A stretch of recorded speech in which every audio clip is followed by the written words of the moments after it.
Good morning मेरे प्यारे सभी साथियों, आप सभी को वेरी वेरी गुड मॉर्निंग। स्वागत है आप सभी का अपना यूट्यूब चैनल कृष्णा प्रजापति पर। साथियों, आज है 29 मार्च 2024। आज के करंट अफेयर्स में टॉप 10 इंपॉर्टेंट क्वेश्चंस कवर किया जाएगा, जो कि सभी प्रतियोगी परीक्षाओं के लिए बहुत ही इंपॉर्टेंट क्वेश्चंस होने वाले हैं। आप किसी भी एग्जाम की तैयारी करते हो, यूपीएससी, एसएससी, रेलवे, पुलिस या किसी भी डिफेंस एग्जाम की तैयारी करते हो, तो ये सारे क्वेश्चंस आपके लिए बहुत ही इंपॉर्टेंट क्वेश्चंस होने वाले हैं। चलिए साथियों, सारे क्वेश्चंस एक एक करके कवर करेंगे। आज का जो पहला क्वेश्चन है, हाल ही में एनआईए के नए डायरेक्टर जनरल किसे नियुक्त किया गया?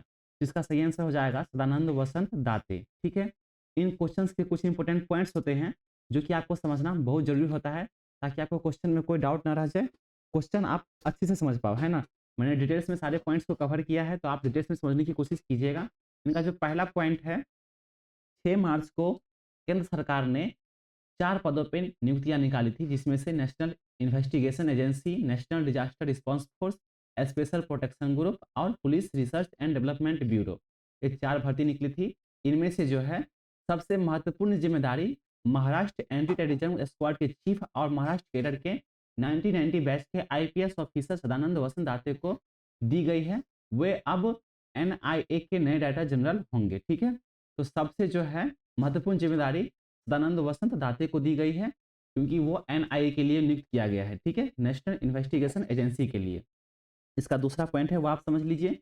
महाराष्ट्र एंटी टेररिज्म स्क्वाड के चीफ सदानंद वसंत दाते को नेशनल इंटेलिजेंस इंटेलिजेंस एजेंसी के डायरेक्टर जनरल की जिम्मेदारी दी गई है। ठीक है, तीसरा पॉइंट है, सदानंद वसंत दाते एनआईए के मौजूदा डीजी दिनकर गुप्ता की जगह लेंगे, जो 31 मार्च को रिटायर होने वाला है, यानी कि परसों के दिन। आज 29 मार्च है, 30-31 को दिनकर गुप्ता जी हैं, जो कि अभी डीजी हैं एनआईए के, वो अब रिटायर होंगे। इसके बाद एनआईए के जो नए आने वाले हैं ऑफिसर, वो सदानंद वसंत दाते हैं। ठीक है, तो आईपीएस सदानंद वसंत दाते जो हैं 26 से 11 मुंबई में हमला जो हुआ था, उस मुंबई पुलिस के स्पेशल ऑपरेशन में भी शामिल थे। इसके बाद उन्हें वीरता के लिए राष्ट्रपति पुलिस पदक से सम्मानित किया गया था। ठीक है, तो 26/11 एक फिल्म भी बनी है, जो कि बहुत अच्छी फिल्म है। अगर आप नहीं देखे हैं तो प्लीज उसे आप देख लीजिए, बहुत अच्छी मूवी है। तो 26/11 मुंबई हमला जो हुआ था, उसमें भी हुआ, उस ऑपरेशन में भी ये शामिल थे। ये देखो, एक बंदा कितना काम कर चुका है, जो कि आईपीएस ऑफिसर भी है ना। 26/11 मुंबई में हमले में जो हुआ था, उस ऑपरेशन में भी ये शामिल थे। सिर्फ एक बंदा, यानी कि सदानंद वसंत दाते। ठीक है, अभी एनआईए के भी डायरेक्टर जनरल बनने वाले हैं। सीआरपीएफ में भी वो काम कर चुके हैं, सीबीआई में भी वो काम कर चुके हैं। तो एक बंदा कितना काम कर चुका है यार, हमें बहुत गर्व होता है कि हम हम और आप 10 मिनट की वीडियो नहीं देख पाते हैं, करंट अफेयर्स की क्लास नहीं देख पाते हैं, और एक बंदा ये पूरे दुनिया संभाल रहा है, पूरा इंडिया संभालने की कोशिश कर रहा है। कितना गर्व होता है अपने आप को। चलिए साथियों, अगला पॉइंट देखेंगे। सदानंद वसंत दाते सेंट्रल इन्वेस्टिगेशन ब्यूरो यानी कि सीबीआई में डीआईजी के पद पर काम कर चुके हैं। मैंने बोला था पहले कि डीआईजी के पद पर भी वो काम कर चुके हैं, जो कि सीबीआई में वो काम कर चुके हैं। ठीक है, वहीं पे सेंट्रल रिजर्व पुलिस फोर्स यानी कि सीआरपीएफ में आईजी ऑप्स के रूप में भी काम किया है। तो उन्होंने सीआरपीएफ में भी काम किया है, सीबीआई में भी काम किया है। आईपीएस ऑफिसर तो पहले से ही हैं एनआईए में, वो अब शामिल होने वाले हैं, है ना। चलिए साथियों, अगला पॉइंट देखेंगे। इसके अलावा 1990 बैच के उत्तर प्रदेश के कैडर के आईपीएस ऑफिसर पीयूष आनंद को एनडीआरएफ के चीफ की जिम्मेदारी दी गई है। तो मैंने आपको पहले ही बता दिया था कि 4 वैकेंसी निकली थी, जिसमें से एनआईए, एनडीआरएफ, एसपीजी और police research and development bureau. तो पहला तो आपने समझ लिया कि एनआईए के लिए सदानंद वसंत दाते को नियुक्त किया गया। वहीं पे दूसरा जो है ऑफिसर पीयूष आनंद को एनडीआरएफ के लिए नियुक्त किया गया है। ठीक है, वहीं पे दूसरा जो है कमेटी ने 1995 बैच के केरल कैडर के आईपीएस ऑफिसर एस सुरेश को स्पेशल प्रोटेक्शन ग्रुप यानी कि एसपीजी के लिए एडिशनल डायरेक्टर के पद पर नियुक्त किया गया है। ठीक है, एडिशनल डायरेक्टर जनरल के पद पर जो नियुक्त किया गया, वह एस सुरेश को नियुक्त किया गया है। ठीक है, एसपीजी के लिए यानी कि स्पेशल प्रोटेक्शन ग्रुप के लिए। ठीक है, वो भी आईपीएस ऑफिसर है, और सारे आईपीएस ऑफिसर है, जो कि सदानंद वसंत दाते भी आईपीएस ऑफिसर है, पीयूष आनंद भी आईपीएस ऑफिसर है, और एस सुरेश जो है वो भी आईपीएस ऑफिसर है, और राजीव कुमार शर्मा जो है वो भी आईपीएस ऑफिसर है, जो कि police research and development bureau का महानिदेशक के रूप में भी नियुक्त किया गया है। ठीक है, तो चारों के चारों मैंने आपको पॉइंट बता दिए हैं। एनआईए, एनडीआरएफ, एसपीजी और पुलिस रिसर्च एंड डेवलपमेंट, कौन कौन से हैं? तो एनआईए के लिए सदानंद वसंत दाते हैं, वहीं पे एनडीआरएफ के लिए पीयूष आनंद है, एसपीजी के लिए एस सुरेश है और पुलिस रिसर्च एंड डेवलपमेंट के लिए राजीव कुमार शर्मा है। ठीक है, सारे आईपीएस ऑफिसर हैं और सदानंद वसंत दाते जो हैं 1990 बैच के आईपीएस ऑफिसर हैं और वह सीबीआई में पहले काम कर चुके हैं, सीआरपीएफ में पहले भी काम कर चुके हैं, 26/11 मुंबई हमले में भी वो रह चुके हैं। मौजूदा जो डीजी है एनआईए के वो कौन है? तो दिनकर गुप्ता है, दिनकर कुमार गुप्ता, वो जो कि रिटायर होने वाले हैं 31 मार्च को, है ना। उसके बाद वो पदभार संभालेंगे सदानंद वसंत दाते। साथियों, मैंने पॉइंट समझाने की कोशिश की है, आपको अगर समझ में नहीं आ रहा है तो आप हमें कमेंट करके बिल्कुल बता सकते हैं, हम आपको बेहतरीन ढंग से समझाने की कोशिश करेंगे। चलिए साथियों, अगला क्वेश्चन देखेंगे।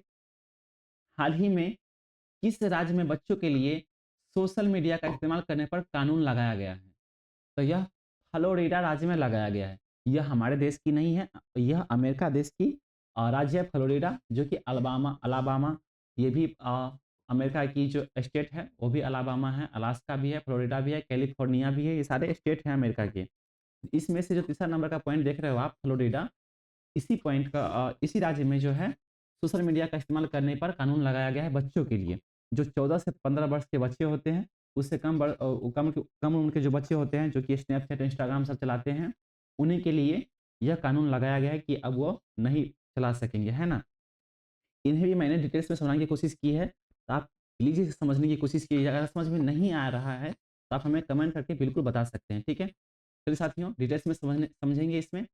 इनका जो पहला पॉइंट है, 25 मार्च को अमेरिका के फ्लोरिडा गवर्नर रॉन डी सेंटिस ने सोशल मीडिया के रिस्ट्रिक्शन को लेकर एक कानून को मंजूरी दी है। ठीक है, इसके मुताबिक फ्लोरिडा राज्य में 14 साल से कम उम्र के बच्चे सोशल मीडिया का इस्तेमाल नहीं कर सकेंगे। यह कानून अगले साल यानी कि 2025 में लागू होने वाला है। ठीक है, तो पहले वह सतर्क कर दिए हैं, कानून जो है 2025 में लागू होने वाला है। किसके द्वारा किया गया? तो अमेरिका के फ्लोरिडा में गवर्नर रॉन डी सेंटिस है, उन्हीं के द्वारा यह किया गया है, यह कानून लाया गया है। ठीक है, कितने बच्चों तक, कितने वर्ष के बच्चों तक के लिए? तो 14 से 15 वर्ष के बच्चों तक के लिए। ठीक है, 14 से 15 साल के बच्चे इंस्टाग्राम और स्नैपचैट का इस्तेमाल तभी कर सकेंगे जब उनके पेरेंट्स इनकी लिखित मंजूरी देंगे। ये जो मैंने क्वेश्चन तैयार किए हैं ना, ये सारे क्वेश्चंस तैयार करने में काफ़ी टाइम लगे हैं साथियों, है ना। और ये खासकर क्वेश्चन जो है हमारे लिए बहुत महत्वपूर्ण है, आपके लिए भी बहुत इतने ही महत्वपूर्ण है जितने हमारे लिए हैं, है ना। क्योंकि आपके परिवार में भी बच्चे होते हैं, हमारे परिवार में भी बच्चे हैं, तो हमें और आपको जिम्मेदारी होती है कि उससे मोबाइल से कितना दूरी रख सकें, है ना। पहले किताब पढ़ते थे हम, आप किताब पढ़ के बड़े हुए हैं, लेकिन अभी जो बच्चे हैं मोबाइल में ही घुसे रहते हैं, है ना। गेम वगैरह क्या क्या इंस्टाग्राम, स्नैपचैट सब खेलते रहते हैं। तो ये हमारे राज्य में भी, हमारे देश में भी ऐसा होना चाहिए जो कि अमेरिका में ये हो रहा है। ठीक है, चलिए साथियों, अगला पॉइंट देखेंगे। कंपनियों ने कहा है कि वह 14 साल से कम उम्र के बच्चों के सोशल मीडिया अकाउंट डिलीट कर दें। ठीक है, तो कंपनियों जो भी इंस्टाग्राम, स्नैपचैट हैं, वो कहा गया है कि 14 साल से कम उम्र के जो बच्चे हैं उनका अकाउंट आप डिलीट कर दीजिए। अगर वो बच्चे इस्तेमाल करते हैं तो उनके पेरेंट्स जो है उनको लिखित देंगे, ये बच्चे इस्तेमाल कर सकते हैं सोशल मीडिया अकाउंट। ठीक है, और सभी कंपनियों को यह भी कहा गया है कि अगर आप उन्हें परमिशन देते हैं तो आपको $50,000 का जुर्माना देना पड़ेगा। ठीक है, अगर कोई कंपनी 14 साल के कम उम्र के बच्चों का सोशल मीडिया अकाउंट डिलीट नहीं करती है तो उससे संबंधित बच्चे को $10,000 का मुआवजा देना पड़ेगा। एक तो पेरेंट्स की लिखित तो चाहिए ही, अगर बच्चे फिर भी इस्तेमाल करते हैं तो $10,000 का जुर्माना देना पड़ेगा। और वहीं पे कंपनी अगर डिलीट नहीं करती है तो कंपनी को $50,000 तक का जुर्माना देना पड़ेगा। ठीक है, और यह इंस्टाग्राम, स्नैपचैट तभी चल सकेंगे जब एज वेरिफिकेशन किया जाएगा। ठीक है, मांगता है ना कि 18 साल से कम उम्र के बच्चे अगर आप हैं तो आप ये अकाउंट्स या यानी कि ये वेबसाइट आप यूज नहीं कर सकते। तो इसके लिए एज वेरिफिकेशन भी होगा। अगर 14 साल से 15 साल से कम बच्चे पकड़े गए तो उन पे जुर्माना लग जाएगी, कंपनी पे भी और बच्चे पर भी। ठीक है, तो ये क्वेश्चन काफ़ी इंपॉर्टेंट है क्योंकि आपके घर में भी बच्चे होंगे, छोटे-छोटे बच्चे, हमारे घर में छोटे-छोटे बच्चे हैं। तो हमारे लिए भी बहुत इंपॉर्टेंट क्वेश्चन है। हमें हमें भी मतलब मोबाइल में आप मोबाइल दे देते तो मोबाइल में बच्चे मोबाइल में ही घुसे रह जाते हैं, है ना। छोटे बच्चे अगर 1 साल के भी हों, वो भी मोबाइल देखने में पता नहीं कितने माहिर हो गए हैं आजकल के बच्चे, मोबाइल में ही घुसे रहते हैं। ठीक है, तो उन्हें आप बिल्कुल दूर रखिए क्योंकि मोबाइल में जो है बहुत ज़्यादा लेंस पावर होती है। ठीक है, तो बच्चे को जो है आँख खराब हो सकती है, तो आप मोबाइल से जितना हो सके मोबाइल टीवी से उतना दूर रखिए। टीवी तो आप बिल्कुल दूर ही रखिए, है ना? ये मैंने पिछले ही क्लास में एक करंट अफेयर्स की क्लास में मैंने बताया था। एक शहर है मैं थोड़ा नाम भूल रहा हूँ, जहाँ पे फ्लाइट जो है आग लग गई थी। वहाँ वहाँ की जो कानून देखिएगा ना बच्चों के लिए, वहाँ पे बच्चे को बिल्कुल पेरेंट्स मारते ही नहीं हैं। एक थप्पड़ भी नहीं लगाते, एक एक लापड़ भी नहीं लगा पाते हैं, ठीक है? और बच्चों को ऐसी शिक्षा दी गई है ना, जो कि बच्चे देखते ही नहीं मोबाइल, है ना? चलिए साथियों, आप आपके लिए बहुत अच्छा क्वेश्चन था, हमारे लिए बहुत अच्छा क्वेश्चन था। अगला क्वेश्चन देखेंगे, हाल ही में बॉम्बे स्टॉक एक्सचेंज बीएसई ने T+0 सेटलमेंट सिस्टम कब से शुरू करेगी? तो यह 28 मार्च से शुरू करने जा रही है, यानी कि कल से शुरू हो चुकी है, ठीक है? T+0 सेटलमेंट, ठीक है? T+0 का सेटलमेंट का मतलब क्या हुआ? तो इसे भी मैंने डिटेल्स में समझाने की कोशिश किए हैं। मैंने आपको पहले ही बता दिया कि सारे क्वेश्चन जितने भी मेरे क्लास के क्वेश्चन जो होते हैं, वो उसमें सारे सारे के सारे क्वेश्चन में आपको पॉइंट्स मिलेंगे। पॉइंट्स इसीलिए होते हैं ताकि आपको क्वेश्चन समझ में आ जाए। आप फ़िल्म जो देखते हो, तो फ़िल्म अगर कहानी अगर समझ में नहीं आ रही है, तो फ़िल्म देख के भी आपको कोई फ़ायदा नहीं है। इस तरह से क्वेश्चन भी आप पढ़ते हो, क्वेश्चन लेकिन आपको समझ में नहीं आ रही है, तो फिर क्वेश्चन पढ़ के भी कोई फ़ायदा नहीं है। आप डिटेल्स में क्वेश्चन समझने की कोशिश करते हो ताकि आपको क्वेश्चन में जो है, कुछ भी अगर एक फ़िल्म ही देखते हो, तो आपको बोलता ही नहीं, ये डायलॉग कहाँ पे था? तो आप बता सकते हो कि ये डायलॉग यहाँ पे मैंने सुना था।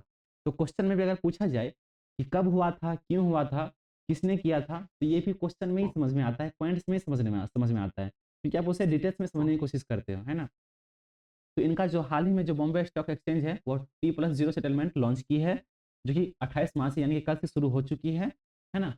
इनका जो पहला पॉइंट है वो आप समझ लीजिए, ये स्टॉक मार्केट, शेयर मार्केट के लिए क्वेश्चन है। अगर आप शेयर मार्केट, स्टॉक मार्केट खेलते हैं, तो आप बिल्कुल निश्चिंत रहे, आपके लिए अब बहुत ही फ़ायदेमंद चीज़ लागू हुई है ना? T+0। अगर आपके पास कोई भी साथी है या कोई भी फ्रेंड्स है, वो भी स्टॉक मार्केट शेयर मार्केट खेलते हैं, तो उन्हें भी ये वीडियो ज़रूर दिखाइएगा, वो भी समझ पाएँ, है ना? पहला पॉइंट जो है, बॉम्बे स्टॉक एक्सचेंज बीएसई ने 25 स्टॉक्स की लिस्ट जारी की है, ठीक है? 28 मार्च से ऑप्शनल बेसिस पर T+0 सेटलमेंट शुरू होगा, ठीक है? इस लिस्ट में state bank of India, Tata communication, union bank of India, Vedanta सहित अन्य स्टॉक शामिल हैं, यानी कि 25 स्टॉक है, जिसमें से 4 स्टॉक यहाँ पे बताया गया है। SBI, Tata communication, union bank of India और वेदांता, ठीक है? मैंने 25 के 25 स्टॉक जो हैं, चार्ट के माध्यम से समझाने की कोशिश की है, तो आप चार्ट भी पॉइंट्स के बाद इसे समझ समझ लीजिएगा, ठीक है? Share market regulator securities and exchange board of India, यानी कि सेबी ने ऑप्शनल बेसिस पर T+0 सेटलमेंट सिस्टम शुरू करने जा रही है, ठीक है? T+0 सेटलमेंट का मतलब हुआ कि शेयर की खरीदारी और बिक्री सेटलमेंट एक ही दिन में होगा। मतलब खरीदारी भी आप एक ही दिन में कर सकोगे और बेचोगे भी एक ही दिन में, ठीक है? आपका जो सेटलमेंट है एक ही दिन में हो जाएगा। पहले क्या था, तो पहले T+1 था, जो कि सेटलमेंट जो है अगले दिन होता था, ठीक है? इसका मतलब क्या हुआ, ट्रेडिंग के डे पर 1:30 बजे तक आप शेयर अगर बेच देते हैं, तो उसी दिन शाम 4:30 बजे पैसा आपके अकाउंट में आ जाएगा, ठीक है? पहले क्या होता था, पहले आप आज शेयर बेचते थे, तो कल आपके अकाउंट में पैसा जमा होता था, तो T+1 ये लागू किया गया था, लेकिन अब T+0 लागू कर दिया गया है, इसके लिए ही क्योंकि आपका जो है सेटलमेंट जो है एक ही दिन में हो जाएगा, आपको परेशानी होने की ज़रूरी भी नहीं पड़ेगी, ठीक है? स्टॉक मार्केट, शेयर मार्केट खेलिए, क्योंकि इसमें बहुत पैसा है।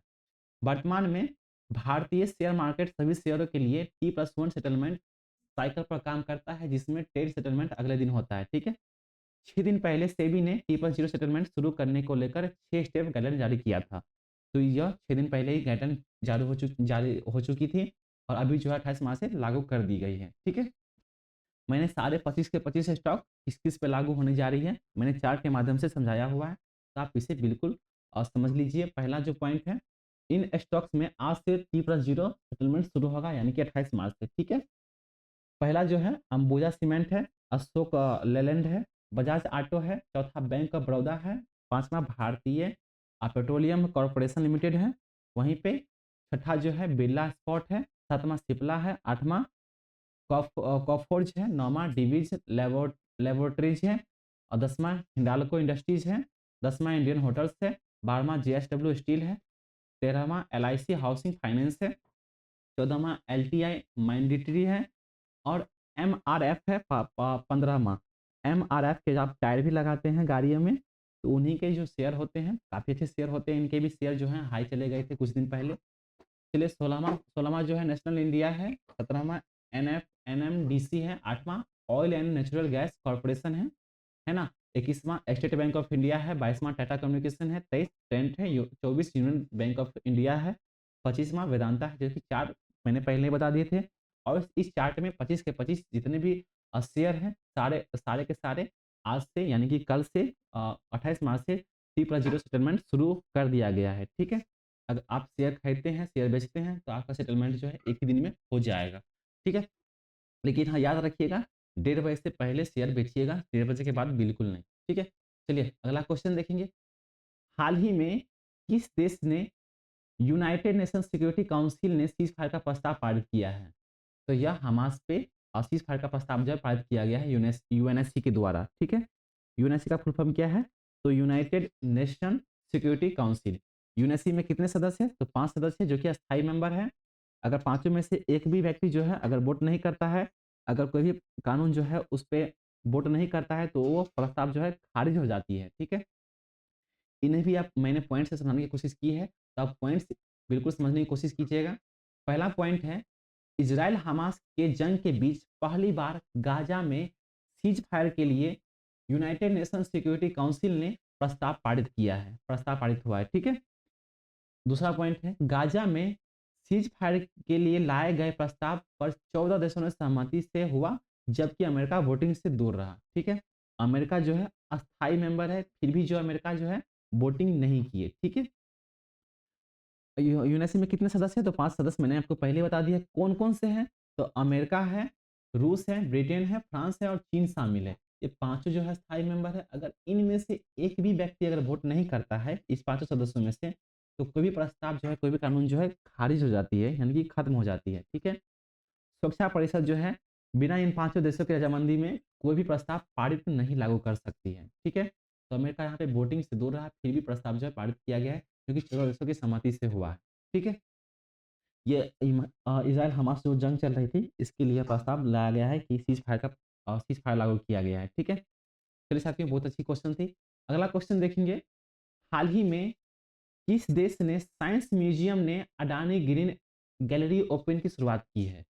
तो यह लंदन शहर के द्वारा किया गया है। ठीक है, लंदन के द्वारा किया गया है Adani green energy gallery open की शुरुआत। ठीक है, यह फ्री ऑफ कॉस्ट है, आप यहाँ पे जा सकते हो, क्योंकि आप तो जा नहीं सकते हो, लंदन अगर जाओ तो यहाँ पे जरूर घूम के आना। ठीक है, मैंने इन्हें भी पॉइंट के माध्यम से समझाने की कोशिश की है। ये क्यों खास है ये क्वेश्चन, आप पॉइंट्स में समझिएगा, आपको पता चल जाएंगे। 26 मार्च को लंदन के साइंस म्यूजियम ने Adani green energy gallery open की। इस गैलरी में पर्यावरण में सस्टेनेबिलिटी बदलाव करने वाले टेक्नोलॉजी और क्लाइमेट साइंस के बारे में जानकारी देने वाले चीज़ों को शोकेस किया गया है। यह एक फ्री गैलरी है। पॉइंट्स ये समझिएगा कि यह एक फ्री गैलरी है। ठीक है, अगर आप कहीं भी जाते हो तो वहाँ पे घूमने फिरने के भी चार्ज लगते हैं, जैसे कि म्यूजियम की तरह यह बनाया गया है। जिन्हें आप साइंस अगर आप साइंस के बच्चे हैं तो बिल्कुल आपके लिए बहुत ही इंपॉर्टेंट क्वेश्चन है। हमारे देश में भी अगर ये हो जाए तो कितने अच्छे हो जाएंगे साइंटिस्ट के लिए, साइंस वाले बच्चों के लिए जो भी साइंस पढ़ते हैं ना। यह एक फ्री गैलरी बनाया गया है जो जहाँ पर पर्यावरण में सस्टेनेबिलिटी बदलाव करने वाले टेक्नोलॉजी और क्लाइमेट साइंस के बारे में जानकारी देती है। ठीक है, आप वहाँ पे जाओगे तो वहाँ पे जैसे कि म्यूजियम में आप जाते हो तो देखते हो ना, पुरानी चीज़ें, इतिहास वाली चीज़ें देखते हो कि राजा महाराजा ने ये सब पहना था, ये सारे तलवार थे, ये बंदूक थे, ये सब चीज़ देखते हो आप। मतलब बहुत ही जो भी खास चीज़ होते हैं वो इतिहास इतिहास से हम लोग पढ़ते हैं, हम इतिहास से हम लोग देखते हैं, है ना। तो इसके लिए यह हमें पैसे लगते हैं। यहाँ पे म्यूजियम में अगर जाते हैं तो वहाँ पे भी पैसे देने पड़ते हैं, लेकिन यहाँ पे जो है फ्री गैलरी बनाया गया है। ठीक है, इस फ्री गैलरी का नाम क्या है? तो energy revolution the Adani green energy gallery है। ठीक है, यहाँ पूरा नाम ये है। ठीक है, अगला पॉइंट है, इस गैलरी में यूके और विदेशों से समकालीन और ऐतिहासिक चीजों को प्रदर्शनी लगाई गई है। मैंने पहले आपको कहा था जो भी अच्छी चीज़ें होती हैं, इतिहास से रिलेटेड होती हैं, वो हमारे देश में भी देखने के लिए पैसे लग जाते हैं, लेकिन यहाँ पे जो है फ्री गैलरी बनाएंगे तो हमारे देश में भी ऐसे होने चाहिए, है ना, क्योंकि साइंस वाले बच्चे वहाँ पे जा सके, देख सके, पढ़ सके, समझ सके, है ना। आप फ्लैट्स तो देखते हो लेकिन किताब में पढ़ते हो, है ना, फिल्म में देखते हो, है ना। आप फ्लैट्स तो कभी और क्या बोलते हैं प्लेटफॉर्म पे जाके तो देख नहीं सकते, हाईवे पे जाके, सॉरी, तो वहाँ पे जाके आप एयरपोर्ट जाना पड़ेगा आपको, फिर आपको वहाँ पार्ट भी नहीं देख पाओगे, है ना, क्योंकि वो बंधे होते हैं, बने होते हैं। पार्ट आप वहाँ पे देख पाओगे जहाँ पे रिपेयरिंग होती है, जैसे कि गाड़ी की रिपेयरिंग होती है, वो आप वहीं पे देख पाते हो कि इसके अंदर कैसा पार्ट लगाए गए हैं, है ना? तो वहाँ पे यही बनाया गया है कि वहाँ पे बहुत बेहतरीन ढंग से यह गैलरी को जो है सजाया गया है, जो कि इतिहास के बारे में जानकारी देगी, है ना? ऐतिहासिक चीज़ें वहाँ पे शामिल की गई हैं। इस गैलरी में स्पेस एजुकेशन के लिए फ्यूचर प्लैनेट सेक्शन भी बनाया गया है।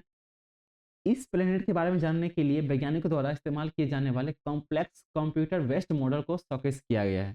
तो मैंने आपको पहले ही बता दिया कि साइंस से रिलेटेड अगर क्वेश्चन है, साइंटिस्ट अगर आप बनना चाहते हैं, साइंस अगर अच्छे से पढ़ना चाहते हैं, तो हमारे देश में भी ऐसे होने चाहिए, है ना? ये लंदन में हो रहा है, ये भारत में भी होने चाहिए। चलिए साथियों, बहुत ही अच्छा क्वेश्चन था। अगर आपको समझ में आ रहे हैं, तो आप हमें कमेंट करके बता सकते हैं। लाइक कर दीजिए, अगर आप चैनल पर नए हैं, तो सब्सक्राइब कर लीजिए। सब्सक्राइब करने का कोई चार्ज नहीं लगता है, बिल्कुल फ्री ऑफ कॉस्ट है। आपको राइट हैंड कॉर्नर में आपको एक सब्सक्राइब का बटन दिख रहा होगा, उसे आप सब्सक्राइब कर लीजिए। आपके सब्सक्राइब करने से, आपके कमेंट करने से हमें ज़्यादा मोटिवेशन मिलता है, हमें ज़्यादा बहुत काम करने की अ, लगता है कि आप लोगों के पास क्वेश्चन पहुँचना चाहिए, क्योंकि कल क्वेश्चन नहीं बन पाई थी। क्वेश्चन तो बन गई थी, लेकिन वीडियो नहीं बन पाई थी, क्योंकि वीडियो जो है इंटरनेट की वजह से अपलोड तो होती थी, लेकिन आधे पे जाके कट जाती थी। तो मुझे बहुत दुःख हो रहा था कि भाई मैंने तो ये सारे क्वेश्चंस पढ़ लिए, लेकिन हमारे बच्चे जो है, हमारे स्टूडेंट जो है, वो नहीं पढ़ पाए, है ना? हमारे साथी नहीं पढ़ पाए। तो आप चैनल पर नए हैं तो सब्सक्राइब कर लीजिए साथियों, ताकि क्वेश्चन जब भी वीडियो अपलोड हो, आपको नोटिफिकेशन के माध्यम के पास तुरंत प्राप्त हो जाए। अगर कोई भी साथी है आपका जो पढ़ना चाहते हैं, तो उन्हें भी आप ये वीडियो शेयर जरूर कर दीजिएगा, ठीक है? वो भी उन्हें भी बोल दीजिएगा सब्सक्राइब कर लेने के लिए। उन्हें भी बोल दीजिएगा कि सर का वीडियो बहुत अच्छा होता है, पॉइंट के माध्यम से समझाते हैं सर, और पॉइंट के माध्यम से समझना बहुत ही जरूरी होता है, ताकि क्वेश्चन में कोई डाउट ना रहे, ठीक है? चलिए साथियों, अगला क्वेश्चन देखेंगे। हाल ही में किस देश के 3 नए एस्ट्रोनॉट इंटरनेशनल स्पेस स्टेशन पर लैंड हुए हैं? ठीक है? तो 3 नए एस्ट्रोनॉट, यानी कि 1, 2, 3, ठीक है? पहले कितने थे इंटरनेशनल स्पेस स्टेशन पर? तो पहले 7 थे, अभी 3 नए गए हैं, तो 3 वहाँ पे हो गए हैं 10। इंटरनेशनल स्पेस स्टेशन पे एस्ट्रोनॉट जो है उसकी संख्या जो है 10 हो गई है। पहले कितने थे? तो पहले 7 थे। तो यह जो है रूस देश के 3 नए एस्ट्रोनॉट गए हैं, ठीक है? चलिए इन्हें भी आप पॉइंट के माध्यम से समझने की कोशिश कीजिएगा। पहला पॉइंट है, रूस का Soyuz MS-25 spacecraft international space station पहुंच गया है, ठीक है? पूरा नाम क्या है उसका? MS-25, ठीक है? Soyuz MS-25। इस स्पेसक्राफ्ट में नासा के astronaut Tracy Caldwell Dyson, Russian cosmonaut Oleg Novitskiy और बेलारूस की space satellite participant Marina Vasilevskaya सवार थे, ठीक है? मैंने तीनों बता दिए आपको। टेली कैल्डवेल डाइसन, है ना? रशियन कॉस्मेटिक ओलेग नोवेत्स्की, बेलारूस की स्पेस सैटेलाइट मरीना वासिल्येव्स्का, ये तीनों थे। एक्सपीडिशन 70 के 7 मेंबर्स पहले से स्पेस स्टेशन पे मौजूद हैं, और नए क्रू मेंबर्स के स्पेस स्टेशन पहुंचने के बाद अब वहां एस्ट्रोनॉट की कुल संख्या 10 हो गई है, ठीक है? तो 7 मेंबर्स पहले से थे, अब जो है 3 गए हैं, तो संख्या कितनी हो गई? 10, ठीक है? स्पेसक्राफ्ट को IST के अनुसार 23 मार्च को शाम 6:26 पर कजाकिस्तान के बेकानूर से कॉस्मोड्रोम से लॉन्च किया गया था, ठीक है? तो अगर आपको पूछा जाए कि ये स्पेसक्राफ्ट जो है कहाँ से लॉन्च किया गया था, तो आप बता सकते हो कि कजाकिस्तान के बेकानूर से लॉन्च किया गया था, है ना? अगला पॉइंट है, इंटरनेशनल स्पेस स्टेशन पृथ्वी से 400 किलोमीटर ऊपर है, ठीक है? अगर पूछा जाए कि इंटरनेशनल स्पेस जो है पृथ्वी से कितना किलोमीटर ऊपर है, तो 400 किलोमीटर ऊपर है, ठीक है? वहाँ पे स्पेसक्राफ्ट जो है, एस्ट्रोनॉट जो है क्यों जाती है? तो एस्ट्रोनॉट जो है माइक्रो ग्रेविटी इन्वायरमेंट में कई तरह के एक्सपेरिमेंट करने के लिए जाती है, ठीक है?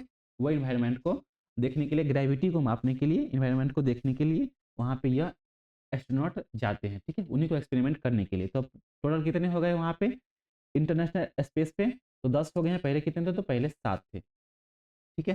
चलिए इतना आप याद रखिए, साइंस से रिलेटेड क्वेश्चन था, बहुत ही अच्छा क्वेश्चन था। अगला क्वेश्चन देखेंगे। वर्ष 1961 में इंटरनेशनल थिएटर इंस्टीट्यूट ने थिएटर डे मनाने की शुरुआत कब की थी? इसका सही आंसर हो जाएगा 27 मार्च। 27 मार्च से जो है इंटरनेशनल थिएटर थिएटर डे मनाने की शुरुआत की गई थी, ठीक है? चलिए अगला क्वेश्चन देखेंगे। हाल ही में किस कंपनी ने नया पोर्ट बंदरगाह है खरीदा है, ठीक है? तो किस कंपनी ने नया पोर्ट यानी कि बंदरगाह खरीदा है? तो यह अडानी एंड अडानी कंपनी, ठीक है। तो अडानी कंपनी जो है आप बहुत नाम सुने होंगे, जो इनका शेयर भी जो है काफ़ी चर्चे में रहता है। अडानी ग्रुप में शेयर स्टॉक खरीदते रहते हैं लोग, है ना। तो अडानी ग्रुप की जो कंपनी है वही नया पोर्ट बंदरगाह खरीदा है। पहले से उनके पास 13 पोर्ट थे, अभी जो नया खरीदा है तो 14 पोर्ट हो गए हैं, ठीक है। गौतम अडानी ने की कंपनी अडानी पोर्ट्स ने एक और पोर्ट बंदरगाह खरीद लिया है। ये अडानी पोर्ट्स का 14वां पोर्ट होगा, ठीक है।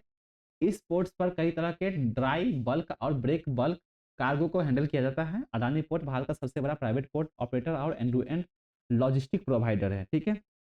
तो पहले कितने पोर्ट थे इनके पास, तो 13 पोर्ट थे, अभी नया खरीदा है तो 14 पोर्ट हो गए हैं, ठीक है। वह क्या करेगी, तो ड्राई बल्क और ब्रेक बल्क कार्गो को हैंडल करेगी, ठीक है, इस पोर्ट्स पे। तो चलिए इनके सारे पोर्ट्स जो है मैंने पॉइंट के माध्यम से समझाने की कोशिश की है। आप पॉइंट के माध्यम से, चार्ट के माध्यम से समझ लीजिएगा सारे पॉइंट्स जो हैं। इनका जो पहला पोर्ट है वह टूना टर्मिनल है जो कि गुजरात में है। मुद्रा टर्मिनल है जो कि मुद्रा पोर्ट है जो कि गुजरात में है। दहेज पोर्ट है गुजरात में है। हजीरा पोर्ट है जो कि गुजरात में है।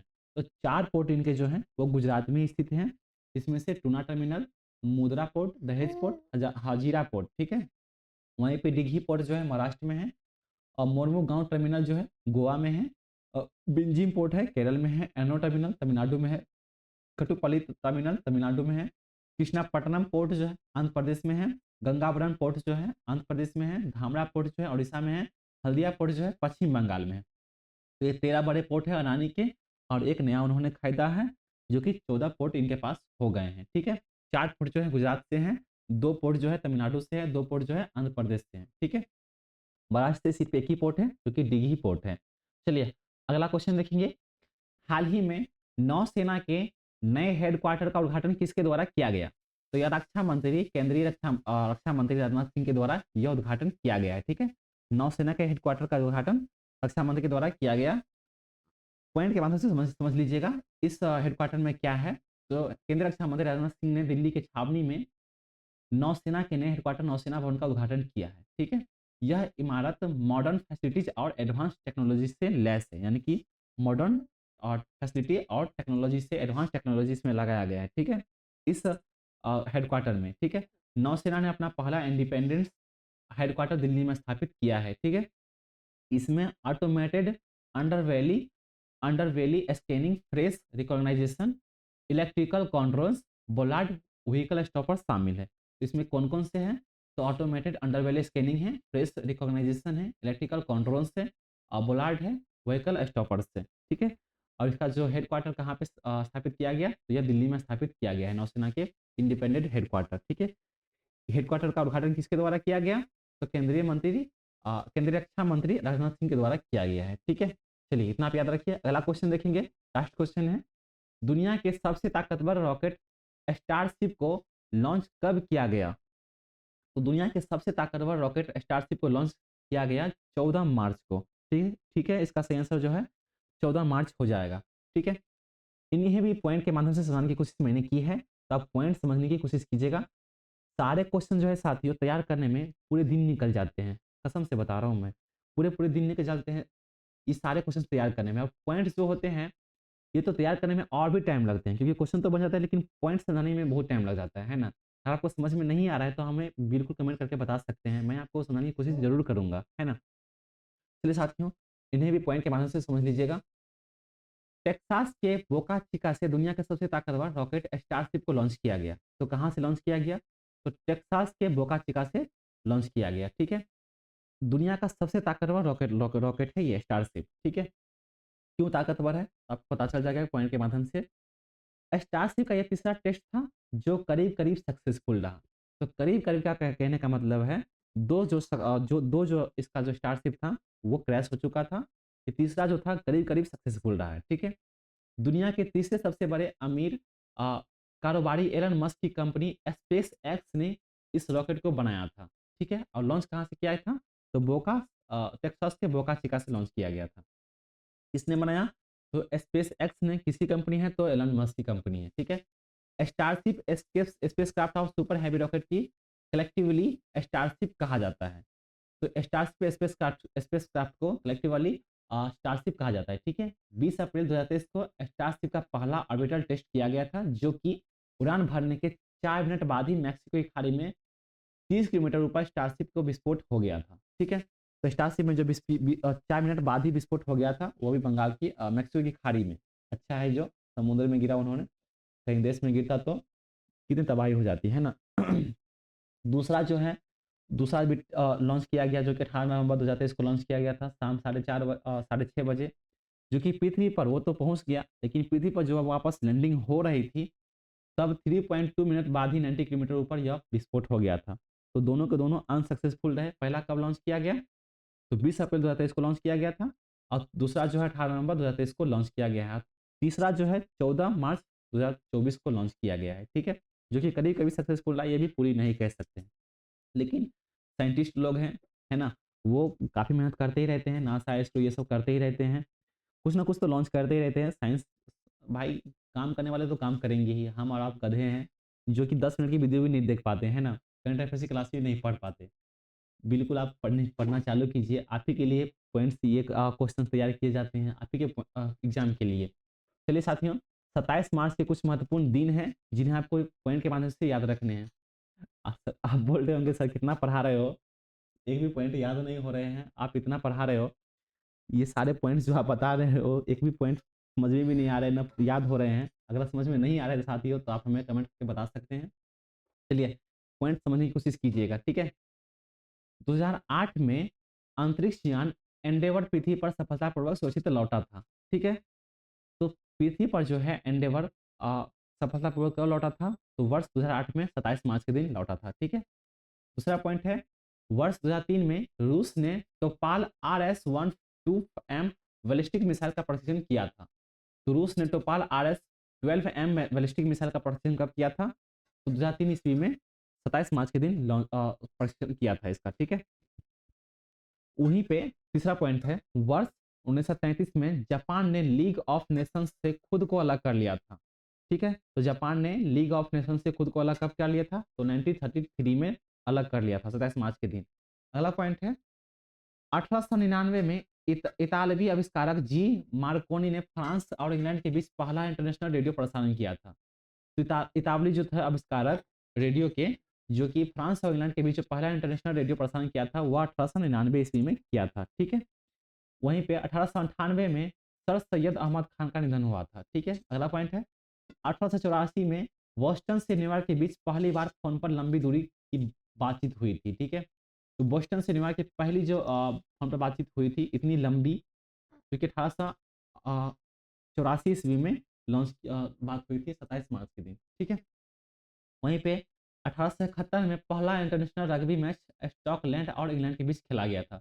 तो पहला जो रग्बी मैच खेला गया था, इंटरनेशनल रग्बी मैच, जो कि इंग्लैंड और स्कॉटलैंड के बीच खेला गया था, वो भी 1871 ईस्वी में। ठीक है, 1841 में पहले स्टीम फायर इंजन का सफल परीक्षण न्यूयॉर्क में किया गया था।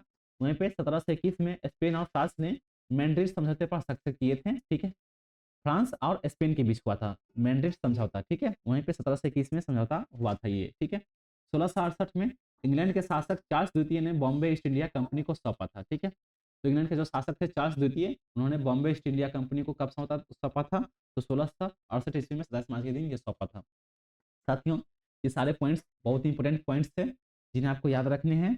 आप मुझे हंसी भी आ रही है क्योंकि आपको पॉइंट्स तो याद रखने ही रखने हैं, आप कुछ भी कीजिए, एग्जाम तो देना ही देना है ना। चलिए साथियों, ये सारे पॉइंट्स कवर करने में काफ़ी टाइम निकल जाते हैं साथियों। आपसे कुछ भी नहीं चाहिए, आपसे सिर्फ इतनी सी विनती है कि आप सब्सक्राइब कर लीजिए, चैनल पर नए हैं तो बेल आइकन को हिट कर लीजिए, ताकि जितने भी वीडियोज आएँ नोटिफिकेशन के माध्यम से आपके पास तुरंत प्राप्त हो जाए, है ना। आपके पास कोई भी दोस्त है, कोई भी साथी है, तो उन्हें भी आप शेयर कर दीजिए। सोशल मीडिया अकाउंट जो भी है आपका, वहाँ पे आप शेयर कर दीजिए, ताकि वो भी देख सके, वो भी समझ सके, है ना। बेहतरीन ढंग से समझाने की कोशिश मैं करता हूँ। अगर आपको समझ में नहीं आ रहे हैं तो आप हमें कमेंट करके बताइए, मैं आपको समझाने की कोशिश ज़रूर करूँगा। आपको कमेंट का रिप्लाई भी दिया जाएगा। चलिए साथियों, आज के लिए इतना ही। आपका समय शुभ हो। धन्यवाद।